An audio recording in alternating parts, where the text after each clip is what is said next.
நான் ரீசெண்டாக நடந்த ஒரு இன்சிடென்ட் ஷேர் பண்ணுறேன். ஆக்சுவலி காலையில் எழுந்திரிச்சு மார்னிங் வந்து எல்லாருக்குமே லஞ்ச் குக் பண்ணிவிட்டு, நான் வந்து அப்பாடா எல்லா ஒர்க்கும் முடிஞ்சிச்சே அப்படின்னு சொல்லி வந்து சோஃபாவில் உட்காந்தேன். சோஃபாவில் உட்காந்து அடுத்த செகண்ட் வந்து ஃப்ளாஸ்க்லேருந்து நல்ல பாயில்டு சுடு தண்ணி வந்து அப்படியே என் காலில் கொட்டுச்சு. ஸோ வந்து எனக்கு ஆல்ரெடி பார்த்தீங்கன்னா வந்து கிரேட் 2 வந்து பேர்ன் ஆயிருக்கு காலில். பட் நான் என்ன சொல்ல வரேன்னு கேட்டேன்னா, ஒரு விஷயம் நம்ம வீட்டில் வந்து எப்போ என்ன நடக்கும் நம்மளால் சொல்ல முடியாது. ஸோ ஃபஸ்ட் எய்ட் கிட் வந்து கண்டிப்பாக இருக்கணும். அண்ட் ஃபஸ்ட் எய்ட் கிட்டில் வந்து இந்த சில்வரெக்ஸ் க்ரீம் வந்து கண்டிப்பாக இருக்கணும். ஏன்னு நான் உங்களுக்கு சொல்கிறேன். ஃபர்ஸ்ட் ஆஃப் ஆல் வந்து இந்த மாதிரி ஒரு பேர்ன் ஆயிடுச்சுன்னா, ஒரு சுடு தண்ணியோ காஃபியோ ஏதோ ஒன்று கொட்டிடுச்சுன்னா, நிறைய பேருக்கு ஃபஸ்ட்டு என்ன பண்ணணும்னு தெரியறதே இல்லை. நிறைய பேர் என்ன பண்ணுவாங்கன்னா, ஐயோ இங்கே பேர்ன் ஆயிருக்குல்லன்னு சொல்லிட்டு ஐஸ் க்யூப்ஸை வந்து ரப் பண்ணுவாங்க. கண்டிப்பாக அது பண்ணக்கூடாது. ஸோ வந்து அந்த ஸ்கின் அப்படியே வந்து ரொம்ப அது பிரிட்டில் பண்ணிடும், பண்ணக்கூடாது. செகண்ட்லி வந்து நிறைய பேர் என்ன சொல்லுவாங்க, ஹனி போடுங்க, டர்மரிக் போடுங்க, இங்கு போடுங்க, எல்லாமே சொல்லுவாங்க. இது வந்து ஷுவராக எனக்கும் தெரியாது இது வந்து போடலாமா போடக்கூடாதுன்னு.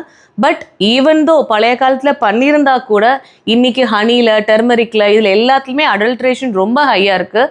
ஸோ வந்து நம்ம அன்னைக்கு போட்டிருக்கிற ஹனியும் இன்றைக்கி போட்டிருக்கிற கிடைக்கிற ஹனியும் வந்து சேம் கிடையாது. ஸோ அது எதுவுமே பண்ணாமல் ஃபர்ஸ்ட் திங் என்ன பண்ணணும்னு கேட்டோன்னா, நம்மளோட டேப்பை திறந்து நல்லா ரன்னிங் வாட்டர், அது கையில் சூடுபட்டாலும் சரி காலில் சூடுபட்டாலும் எங்கே பட்டாலுமே ஒரு 10 to 15 மினிட்ஸ் வந்து நம்ம தண்ணி வந்து ஃபுல்லாக அந்த இடத்துல வந்து நல்லா ரன்னிங் வாட்டரை வந்து போக விடணும்.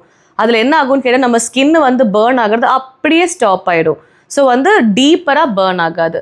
அது ஒன்று. செகண்ட்லி வந்து அது செட்டில் ஆன உடனே வந்து இந்த சில்வரெக்ஸ் க்ரீமை வந்து நல்லா திக் லேயராக வந்து இது வந்து பார்த்தோம்னா இப்படி நம்ம பீல் பண்ண அந்த இப்படி வரும் வந்து இந்த க்ரீம் அந்த மாதிரி திக் லேயராக போட்டு விட்டோம்னா இனிஷியலி இது வந்து ஃபஸ்ட் எய்ட். பட் உங்களோட வந்து வூண்ட் எவ்வளோ டீப்பாக ஆயிருக்குன்னு பேஸ் பண்ணி நீங்கள் உடனே டாக்டர்கிட்ட போகலாம். பட் டாக்டர்கிட்ட போகிற வரைக்கும் நீங்கள் எந்த ஃபஸ்ட் எய்டுமே பண்ணலைன்னா கண்டிப்பாக இன்னும் அது பேர்ன் ஆகிட்டே இருக்கும், உள்ள டீப்பராக வந்து போகும். ஸோ கண்டிப்பாக பண்ணுங்கள். இது ஒரு வந்து இன்ஃபர்மேஷனாக உங்களுக்கு ஷேர் பண்ணுறேன். ஏன்னா ஆல்ரெடி எனக்கு அடிபட்டாச்சு. எங்கிட்ட டாக்டரும் என்ன சொன்னாங்கன்னா, நான் இந்த 2 விஷயம் பண்ணதுனால தான் ஈவன் தோ வந்து கிரேட் 2 பேர்னாக இருந்தால் கூட ரொம்ப டீப் ஆகலை, இன்ஃபெக்ஷன் ஆகலைன்னு சொன்னாங்க. உங்களுக்கு இந்த மாதிரி ஏதாச்சும் எக்ஸ்பீரியன்ஸ் நடந்திருக்கா?